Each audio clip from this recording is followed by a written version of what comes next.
The Tom Woods Show, episode 1031.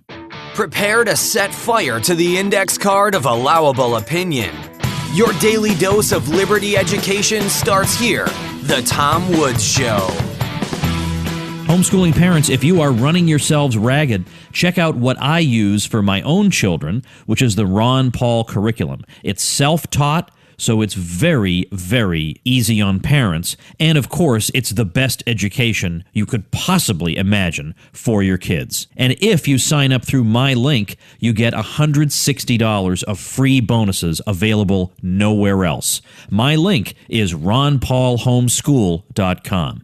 Hey everybody, Tom Woods here. Very special guest today, Lyn Ulbricht, who is the mother of Ross Ulbricht, who was convicted of crimes associated with founding and operating the Silk Road website, which is where people could go to buy and sell things anonymously, including illegal drugs. As Lyn explains, the site was product agnostic. Of course, we'll have a lot of time today to talk about the details of the case and what she's doing now. What are the next steps they can take? Lyn, welcome to the show. Thank you. It's an honor to be here. It really is. Very kind of you to say. I'm very glad to have you. And of course, we were very glad to have you as an unadvertised special guest aboard the Contra Cruise earlier this month. I beg your pardon, last month. That it was a tremendous time, and I had numerous people tell me that your breakout session was the highlight of the whole event for them. Oh, that's great. Yeah, what a fantastic experience and event. It was so great. Yeah, at first I was afraid nobody would come because I was competing with the zip line and the beach. But I think someone told me they thought 75 people came, and others said, well, I would have come. I'm so sorry. I was on the zip line. Right. I was very pleased. I was that so many people cared, and it's such an intelligent group of people that it wasn't hard to have them understand the serious precedents that are being set here that affect all of us, not just me and Ross and our family. I'd like to start, before we get into the details, with if you were to give a 1 to 2 minute basic overview of what happened from start to finish, and then we can get into details. But I'd like people to have a bird's eye view of the whole thing. Sure. I'll give it a try. It's a very complicated case, but basically Ross is right now serving a double life plus 40-year sentence at USP Florence in Colorado, which is where they put, besides the Supermax, their most violent offenders. And yet all his charges are nonviolent, and he has no record of violence or criminal record at all. And essentially Ross, in his 20s, was an ardent libertarian. He worked on the Ron Paul campaign and became very passionate about free markets. And ultimately, after designing a video game about that and not having it published, he decided to create a website that basically was intended to protect the anonymity and privacy of its users. It was product agnostic in that it was between buyers and sellers what they exchanged but they had to use the cryptocurrency Bitcoin, which hardly anybody knew about then. But there were some rules because it was based on voluntary interaction. And so things that created victims, such as child pornography or stolen goods or violent services, were not allowed. However, otherwise, pretty much, as far as I've been told and learned, it was an open market. It was unregulated. And so ultimately, for creating this and allegedly running it, although the trial has so many flaws and Ross is pleading not guilty to that, he said that he passed it on. That can get into some weeds. But essentially, for the convictions is for running a website where other people did things that the government didn't want them to do, such as buy and sell drugs. Ross was given a double life sentence plus 40 years, which is shocking and concerning for us all, this kind of excessive sentencing. So that's kind of it in a nutshell. Let's get the timeline on this. First of all, what year did this happen? Did he get in trouble with the law? He was arrested October 1st of 2013. Okay. And then when did the trial conclude? The trial took place in January and into the beginning of February of 2015. And then he was sentenced the following May of 2015. Okay. So what interests me here is, of course, from a libertarian standpoint, he shouldn't even be on trial, but given that he was, it is interesting to me, and I think to listeners, just how many irregularities you find in the whole thing. I mean, whether from pre-trial to all the way through to the end, and then discovering the corruption that was at work. It is a horror story, and for you to have endured that and observing it, seeing your own son endure it, is just so overwhelming. I can hardly put it into words. So I'd like to try and go through. I know we won't be able to probably hit absolutely everything. So first of all, people should check out. You can get the details at freeross.org. Mm-hmm. That really is the information that you need is all there. So let's start with. So you thought, oh my gosh, he's been arrested, but all right, we're going to get him a fair trial, and we'll see where this goes. Did you go into this with a kind of I don't want to say naivete, but at least the reasonable expectation that the wheels of justice might at least turn, impartially? Yes, I've always leaned libertarian and freedom, and however, and so I was skeptical of the government to an extent, but I have been absolutely shocked at how I've seen it operate in this case, and of course many others. And so I had my eyes opened over and over again.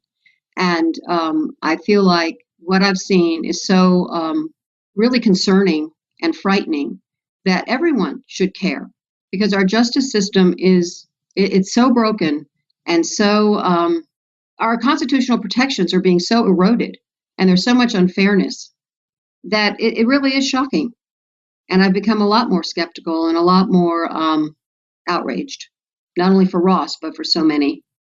Okay, so first of all, for 6 weeks, he was held in solitary confinement, and you were never told why? He has never been told why. Maybe it's some sort of routine they do. He was in solitary for 6 weeks.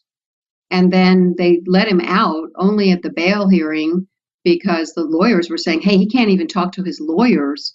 This is, he's being his rights are being violated. And so they let him out. They didn't want that to be an argument, I guess. So bail was not an option for him? Well, we had a bail hearing, and the prosecution brought up allegations of murder for hire and claimed that Ross was too dangerous to have bail. Yet 2 months later, they dropped the charges. So they used those charges to keep him from having bail. I see. Okay. And then let's say something about that murder for hire thing, because we heard about that in the news. Then he was not actually charged with that, but yet nevertheless it was used against him.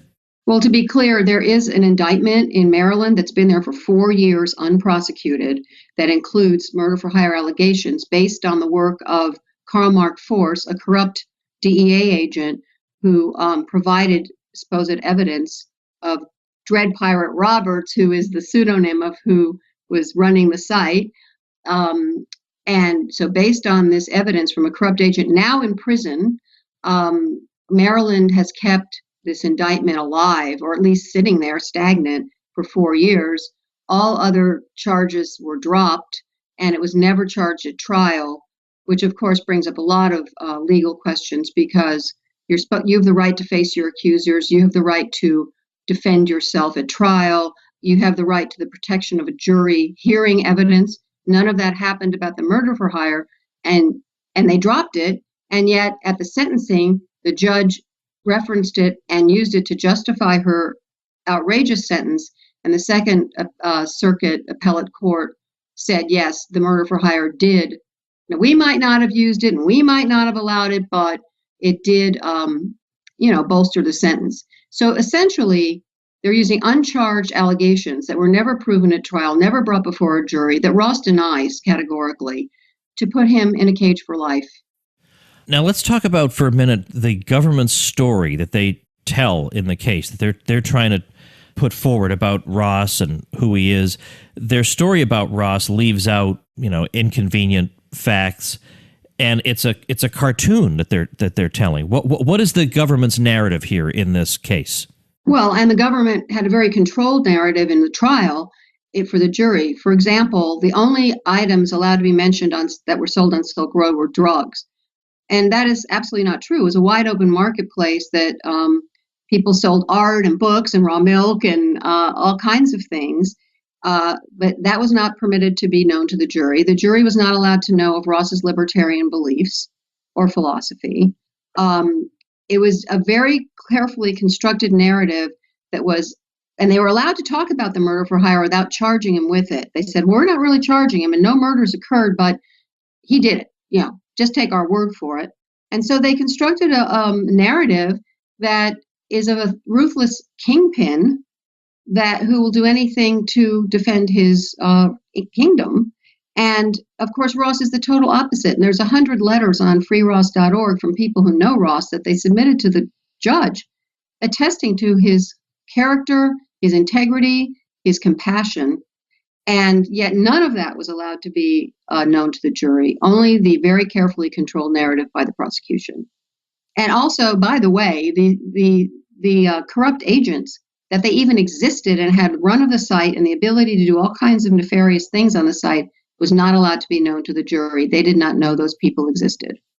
Now, there are a couple of other things, people that it would have been nice if they had known existed, namely a couple of what appear to me to be fairly important defense witnesses who were prevented from testifying, particularly a Bitcoin expert and a computer expert. And the rationale for not allowing them was, in the case of the Bitcoin person, the jury understands Bitcoin just fine. Yeah, I'm sure a random cross-section of Americans already understands the functioning of Bitcoin.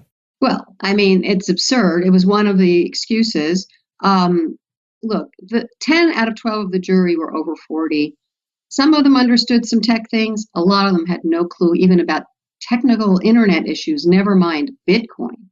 And to say that they understand it just fine, and that Andreas Antonopoulos, who's an expert on Bitcoin, could not at least tell how the government's last-minute witness, by the way, who was paid $55,000 with your tax money to come and give their version, how his testimony was flawed, how it didn't make sense, that Bitcoin didn't work that way. That was not allowed to be known, as well as the tech expert, Stephen Bellavin from Columbia University, and how open source networks are open to tampering, how timestamps can be altered, how anonymous websites are unreliable in terms of identifying anyone. None of that was permitted.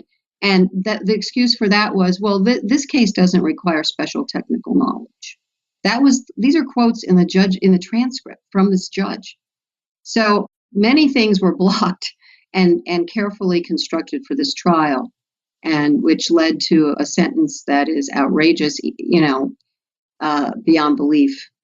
And Ross is, by the way, I'm not the only one who knows Ross is nonviolent. His designation score, which the prison gives each inmate, would put him in a low security, one step up from a camp. And that is including the charges, which add points. And when he arrived, they went, "What are you doing in here?"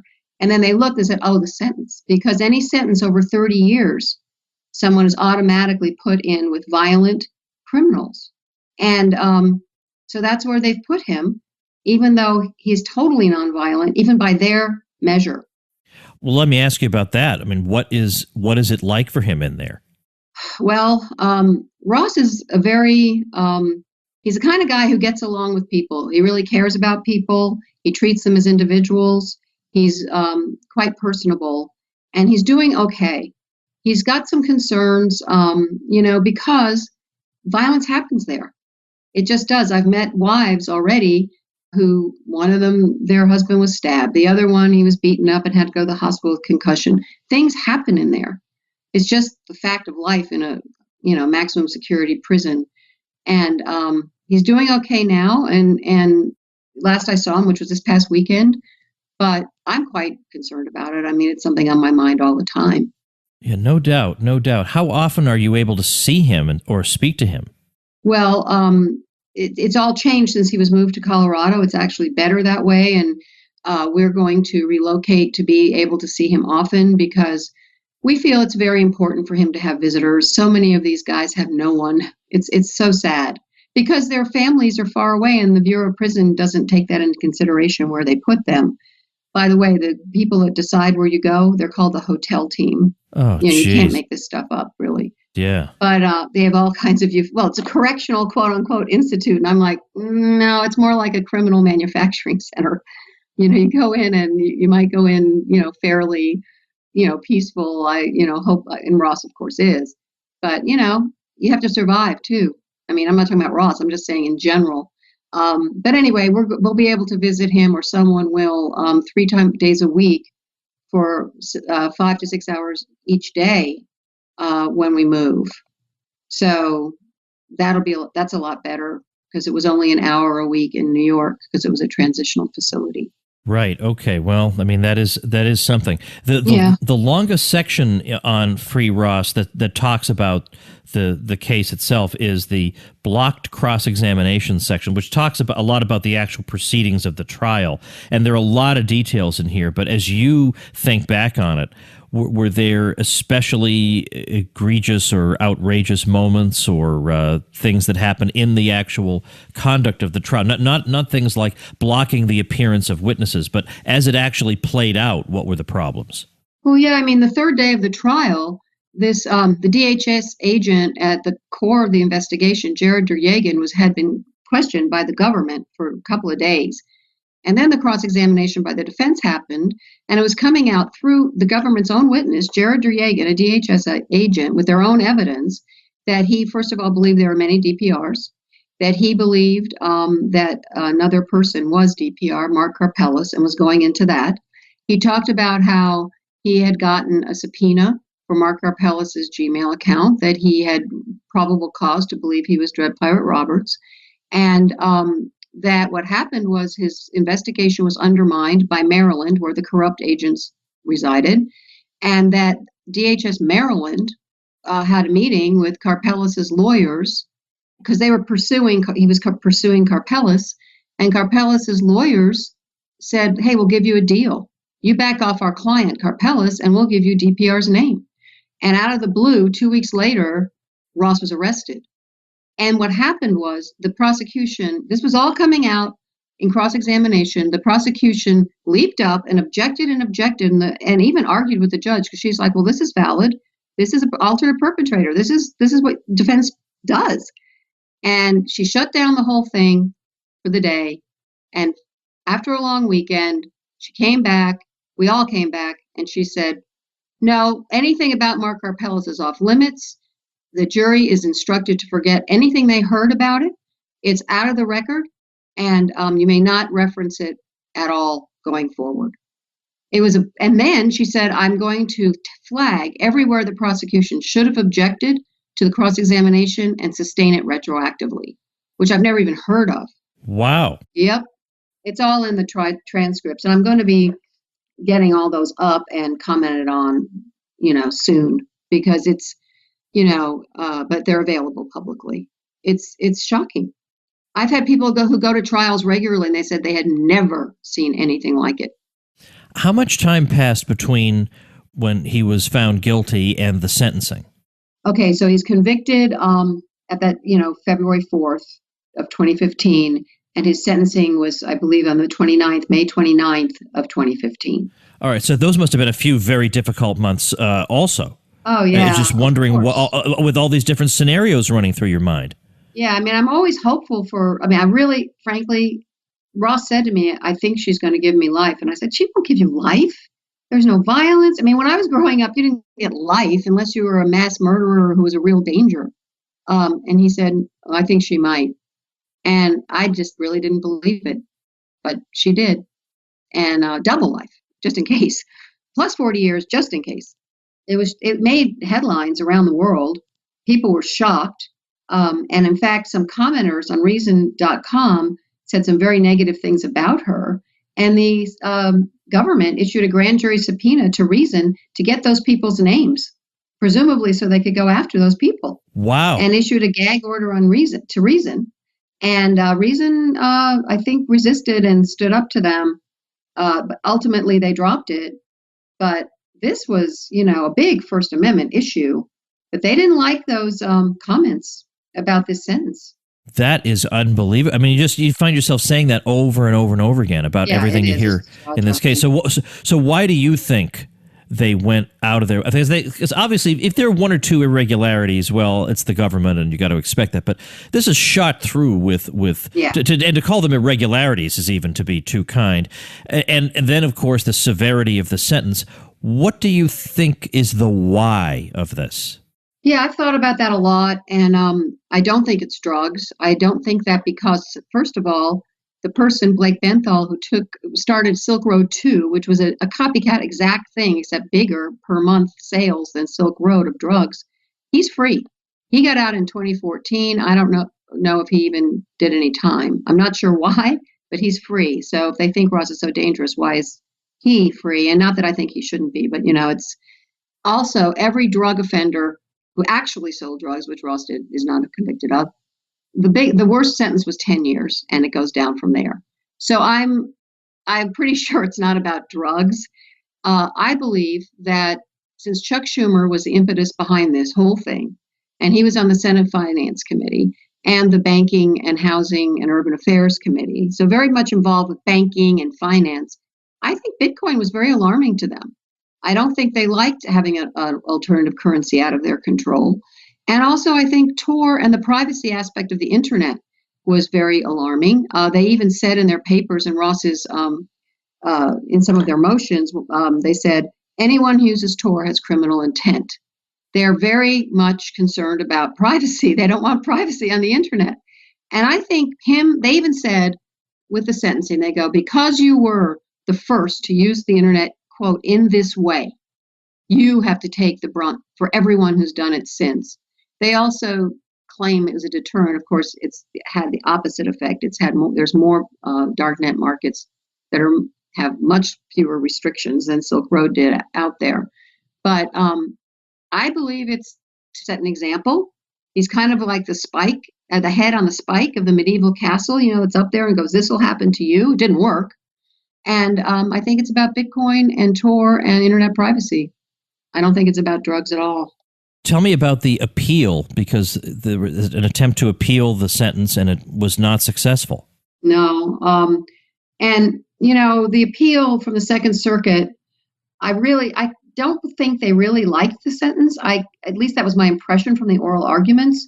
But they said that they still justified what the judge did, partly with referencing the uncharged allegations of murder for hire, and said, well, we might not have given this sentence, but she was within her discretion to do so. And they brought up some other issues that are very important precedents being set with this case.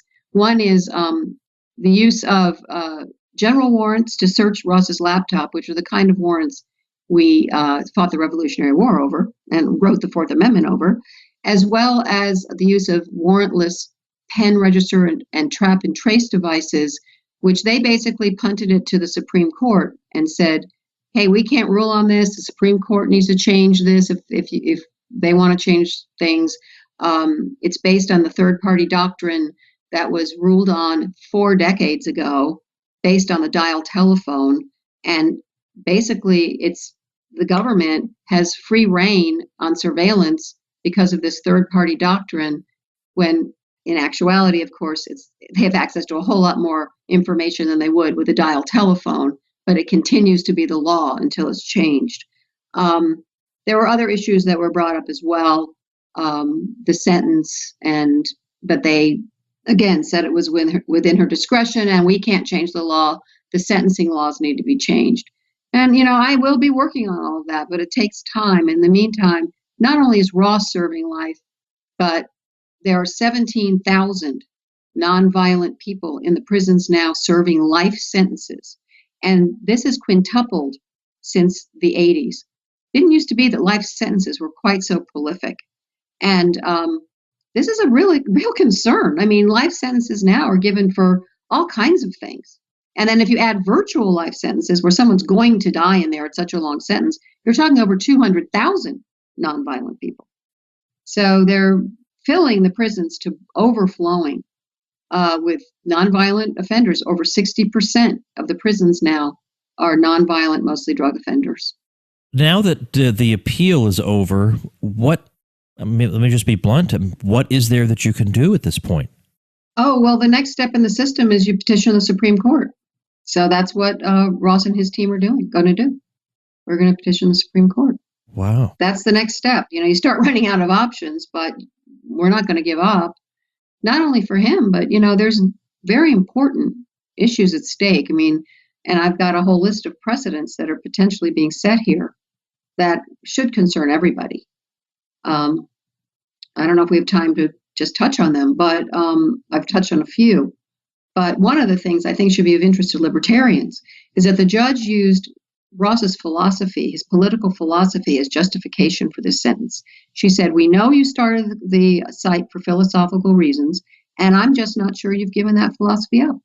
And I find it troubling and dangerous that you think that there's posts on the site that call the government the oppressor." She said this in the sentencing, and it's absolutely violating the First Amendment protections of free speech.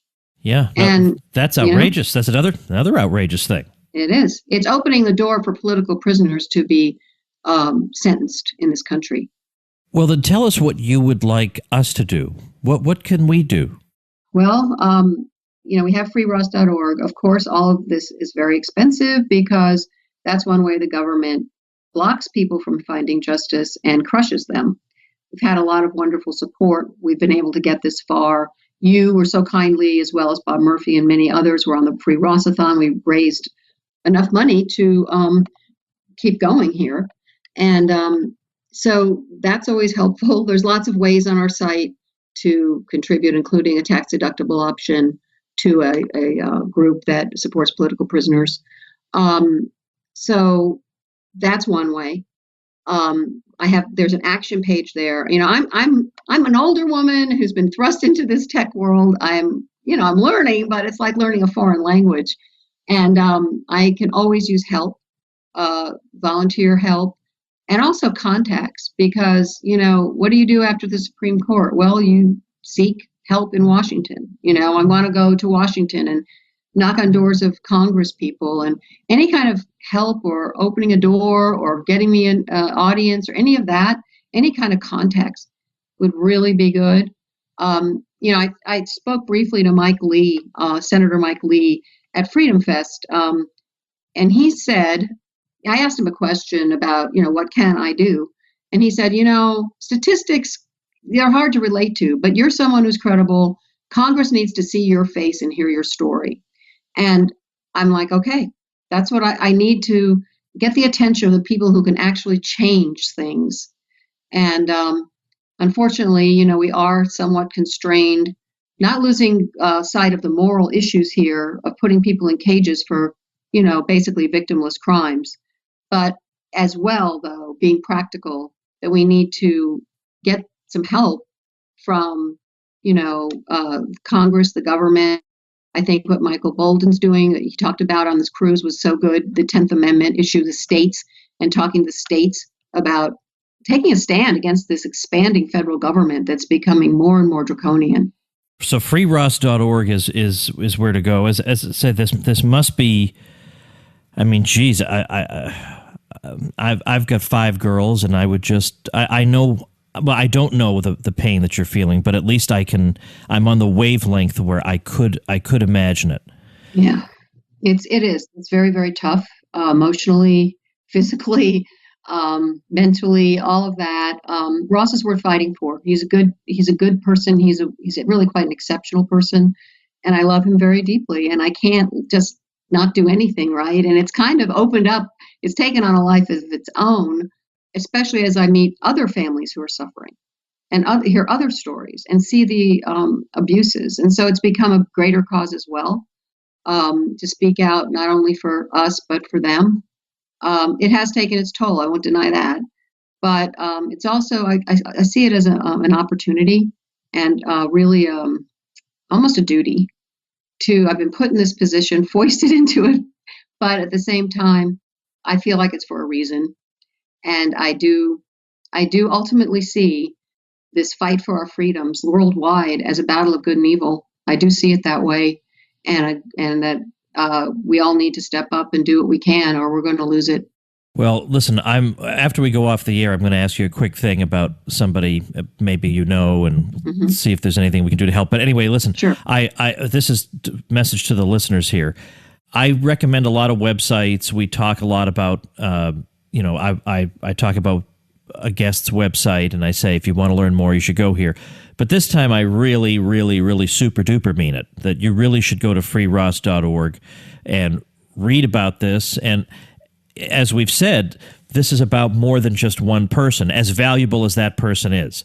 This is something that should be of concern to everybody, and it's a cause that it's not that difficult to bring people onto because there are so many miscarriages of justice you can barely catalog them. We should be aware, just when you think you know how rotten the state can be, well, you thought you knew, but wait till you see what's at freeross.org. You really, really owe it to yourself and to Lyn, frankly, who's been doing wonderful work, really not just for Ross, but for all of us out there talking about all this stuff. Do check it out at freeross.org. Any final word you'd like to share?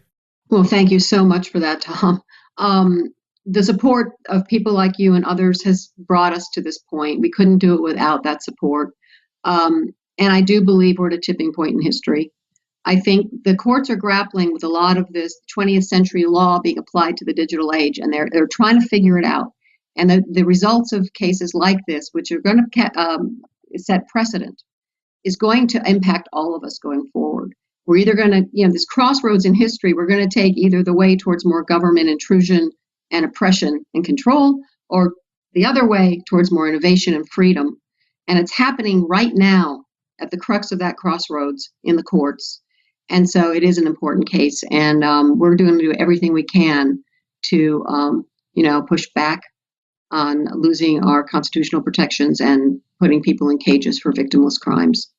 Well, Lyn, thanks so much for your time, for your heroic efforts. I'm so sorry you have to exert yourself in this way, but as I've said, one thing about my mom I know is that if I were ever in this situation, she would be a Lyn Ulbricht, which is about the best compliment I can pay her. Oh. So again, thanks so much. Yeah, thank you, Tom. All right, everybody. Instead of doing a listener website, which might distract you from going to freeross.org. I'll save that for next week. I have a few more websites created by listeners that I want to promote for you.